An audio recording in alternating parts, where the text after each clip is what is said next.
Uşaqlar, bərabərsizliyin həll edin deyir. Deməli, kəsirin sürətinin və məxrəcinin sıfıra bərabər olan qiymətlərini tapaq. Deməli, sürət x minus 3-ün mötərizə kvadratıdır. Məxrəcdə x üstəgəl 2-nin mötərizə kvadratıdır. Kiçik bərabərli 0. Burada təkrarlanan köklər var. Yuxarıda 3 3-dür. Sürətdə isə, məxrəcdə isə mənfi 2 2-dir.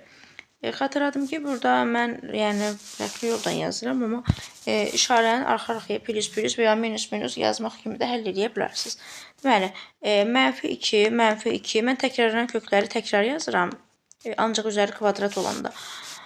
Onda doğru şəkildə alınır. Deməli, gəlin işarə təyin edək. Mənfi 2, 3 arasında bir dənə 0 götürür. Həmişə 0 qoymaq daha rahat olur. 0 qoyanda bura olur müsbət. Onda mənfi, müsbət, mənfi, müsbət olur. Sonra bizə lazımdır mənfi aralıq. Mənfi aralıq nə olacaq? Elə mənfi 2, 2 aralığında bir dənə mənfi 2 var. Burada da mənfi aralıqda bir dənə 3 var. Bizdə uşaqlar mənfi 2-ni götürə bilmirik də. Məxrəc 0 ola bilməz axı bura.